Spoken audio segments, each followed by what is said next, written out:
existia um momento singular na história em que, ao atingir certa idade, era quase certeza que a criança ia receber um tablet. E esse tablet com certeza ia ter Subway Surfers e Paul. E se você pegasse ele, também era quase certeza de que ia ter um mod de dinheiro infinito no Subway Surfers e um mod de roupa do Goku no Paul. Digo, eu acho. Todo mundo usava isso também, né? Subway Surfers não era só um sucesso, como foi um fenômeno. E eu lembro que quando criança eu já pensava em como seria legal se tivesse uma animação baseada nele. E já existiam notícias na época que estavam interessados. E é óbvio que o meu eu mais novo ficou muito animado. Mas isso foi em meados de 2013, 2014, em que diziam que tinha sido encomendado uma série de 26 episódios de 13 minutos. Só que aí o tempo foi passando, o hype do jogo foi esfriando e nada nunca saía. Digo, mais ou menos. Na questão de hype, embora nunca da forma que foi inicialmente, Subway é quase um ponto fixo no tempo, e sempre volta ao hype de alguma forma. Tanto que a coisa de 2 ou 3 anos atrás, ele tinha dado uma estourada de novo, com aqueles desafios do tipo não pegar moedas e etc. Mas eu tô me desfocando do assunto principal. O ponto é, a série realmente meio que só saiu em 2018, não com uma série de 26 episódios, e sim de 11,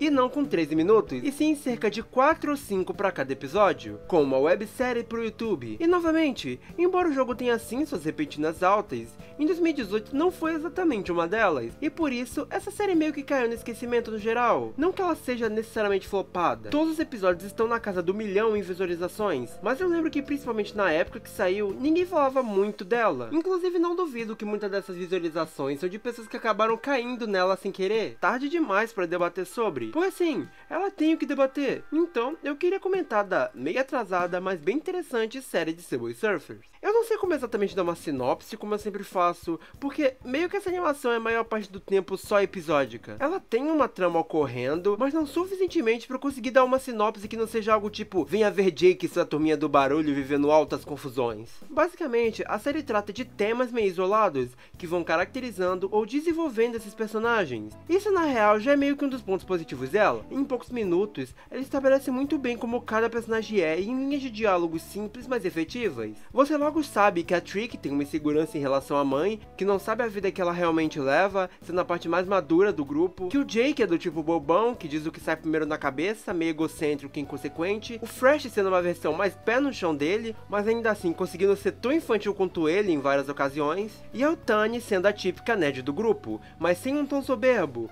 Ela é a mais nova do grupo e tem uma atitude mais bobinha e divertida. Todos eles têm suas diferenças, mas funcionam bem. Consigo facilmente falar que eles são um grupo de amigos mesmo em pouco tempo, porque eles se escutam, se divertem, conversam, confiam bem uns dos outros e se zoam. Nisso, os episódios deles são mais pra aprofundar essas questões. O episódio do Jake é sobre ele sendo pego pela segurança mais uma vez, fazendo o que a gente já sabe o que ele faz nos jogos, e a mãe se mostrando frustrada, com o subtexto dela não saber se está o educando direito por ser uma mãe solteira sem muita direção, com inclusive o Jake defendendo ela, quando sente que o segurança a ofendeu de alguma forma, mostrando um lado mais emocional dele, ao mesmo tempo que ressalta o lado mais malandro do próprio Jake, enquanto ele foge mais uma vez de casa. Ou o episódio da Utani, que é bem adorável, onde ela quer ajudar o pai adotivo dela a irrigar o jardim que ele não sabe cuidar muito bem com uma das suas invenções. Tem toda uma conexão muito adorável de pai e filha, além de uma brincadeira bem boba, mas divertida com ela fazendo live e falhando em diversas situações, ficando nervosa com a resposta do público, além de ficar bem claro uma apaixonite que ela tem pelo Jake. Mas relaxem, é só uma parada unilateral bobinha de criança. Eu gosto bastante do episódio focado no Fresh também, em que basicamente ele perde aquela caixa de som que ele sempre carrega, chamada Boom,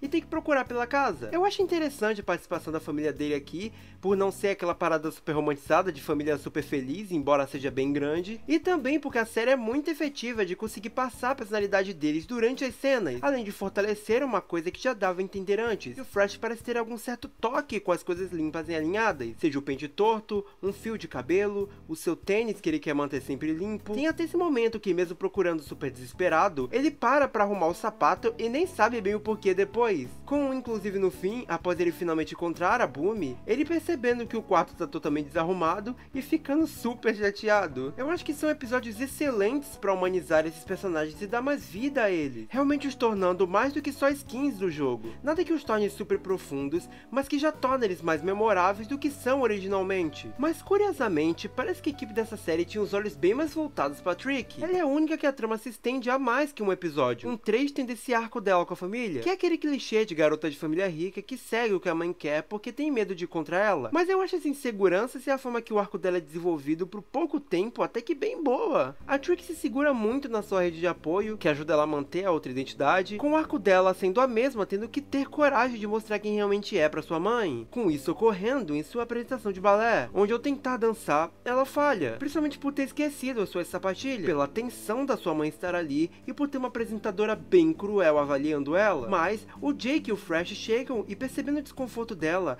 tentam ajudar, fazendo ela metaforicamente e fisicamente se soltar e fazer o que ela realmente gosta e sabe. E eu acho legal que isso não faz a avaliadora se revelar uma pessoa incrível que gosta da individualidade dela, ou sei lá. Ela na verdade reprova e acha péssimo ela ter feito exatamente o contrário do que foi pedido, mas aí o Jake vai lá e dá a nota que ele acha que a amiga merece. É muito bobinho, mas eles são um grupo muito fofo. Além desses episódios de arco e os de lore, que eu já falo logo, a gente tem uns que são meio gerais, tipo, só uma aventura separada e tal. E eles são justamente a pior parte da série, embora, felizmente, sejam só dois, sendo eles o episódio 4 e o 8. O 4 tem essa trama que o Fresh tá de tênis novo e tá com medo de que manchem ele, embora ele fica com ele já na mesa de um monte de gente comendo comidas com molhos. E aí aparece o King, que também é do jogo aliás, sendo uma daquelas crianças birrentas que quer pegar as batatas do Jake porque tá com fome. E já não bastando meter uma representação cringe de Enzo, ainda fazem ele rimar que é pra acabar com a sua sanidade de vez. E aí, pela trama, você já sabe que isso vai acabar se desenrolando no Jake fazendo besteira e quase sujando o tal tênis. Não é um episódio criativo de forma nenhuma e apresenta um dos piores personagens dessa série de longe. E o 8 é eles narrando a primeira vez da Yutani andando de skate, numa gravação meio imitando o apresentador de jornal,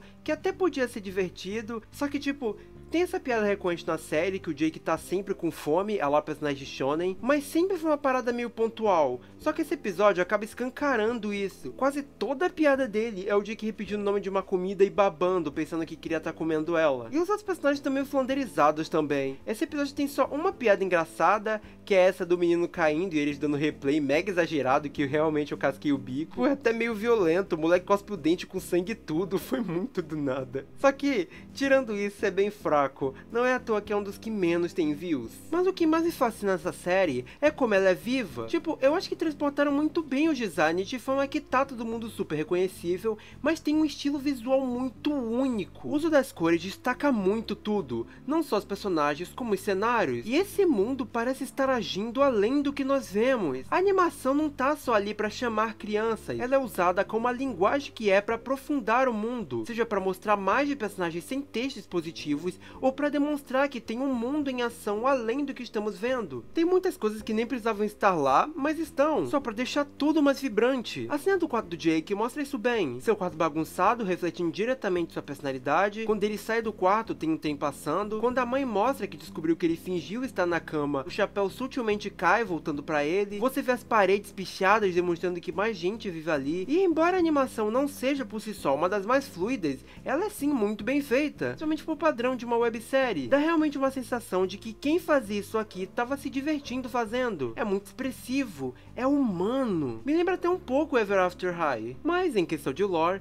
esse desenho tem uma história. A princípio, uma coisa que dá pra reparar assistindo é que ela está propositalmente fora de ordem. Não é muito difícil juntar os acontecimentos na sua cabeça, mas ela tá. O episódio 11, por exemplo, leva direto pro 2, o que é uma decisão que eu sempre acho legal, porque incentiva você a rever. Mas claro, tem que ser planejado. Basicamente, a Yutani acaba encontrando um aparelho de antigravidade. E claro que ela, estando em Subway Surfers, vai colocar ele num skate porque isso é muito mais legal do que vender pro governo. E eu não tô criticando, só comentando. E é óbvio também que o Jake iria querer tentar usar, e quase se mata tentando. Enquanto eles conversam sobre como deviam manter aquilo em segredo, descobrimos que, ao acharem o tal objeto, algumas pessoas os veem sobre uma câmera demonstrando saber o que era aquilo, com uma delas se perguntando se deviam confrontar as crianças, e a outra respondendo que ainda não. Além disso, também vemos nos episódios esse homem de máscara de coelho, que a gente sabe que se chama Frank por causa do jogo, que surge misteriosamente sempre. A trama fica meio pausada até o episódio 11, mas é bom comentar que o 10 que faz ponte pra ele é um senhor fanservice, onde o Jake tenta fazer um discurso bem motivacional, que ninguém gosta, e quando ele não consegue botar em palavras o que queria, ele resolve pichar,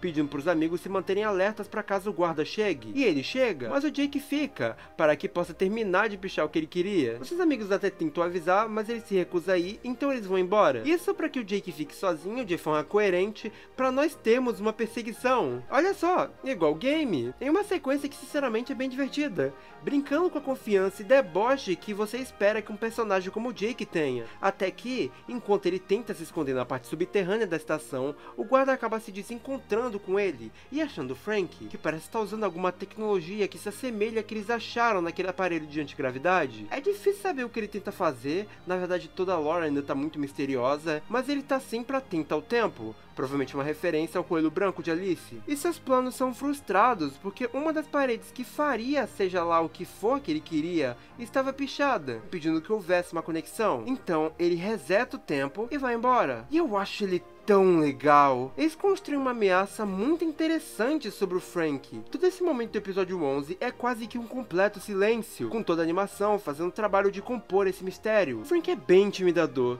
principalmente com esse redesign que deram pra ele, que era pra dar mais medo, mas por alguma razão fez muita gente se atrair por ele. Não é meme, olha os comentários dos episódios que ele aparece. Mas realmente é uma trama que te faz ficar curioso. Ele é confiante pacas, parece guardar alguma raiva do Jake agora por ter atrapalhado seus planos com aquela pichação. E agora o plot parecia que ia levar diretamente pra eles. Todo mundo ficou muito curioso pra saber o que ia acontecer. E todo mundo continuou curioso, porque esse foi o último episódio que saiu há 6 anos atrás. E basicamente desde então, a Cebu Games montou a sua cama e foi dormir. Digo, mais ou menos. Há um tempo atrás, eles chegaram na cara de pau postando uns shorts perguntando o que lembrava da série. Não é muito, mas talvez com as views, com certa força depois de tanto tempo, aparentemente resultado de outras edits do TikTok, eles tenham voltado os olhos pra uma continuação, que muita gente pede há um bom tempo. E eu tô genuinamente animado pra isso, principalmente se eles abandonarem o formato de 4 minutos. Digo, eu geralmente sou contra episódios curtos por limitarem a história, mas no caso de Subway Surfers, eu acho que eles trabalham tão bem com eles que eu quero ver justamente o que fariam com mais que isso. Mais dessa equipe trabalhando em uma série de episódios de pelo menos uns 10 minutos, embora eu ache que eles saberiam lidar até mais que isso. Subway Surfers The Animated Series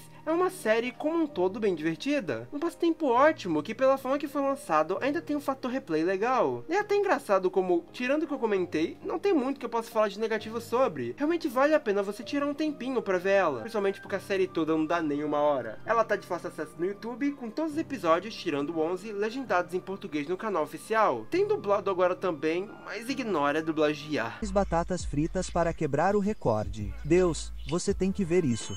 Muito obrigado aos membros Lutz e Williams, que não pude citar no vídeo anterior de Ever After Hype, porque já tava meio em cima. Mas muito obrigado por se tornarem membros, mesmo não dando nada especial. Se você quiser ajudar o canal, você pode fazer isso com um membro ou de graça, só se inscrevendo, dando like e usando o botão de hype. E bom, é basicamente isso. Tchau, tchau.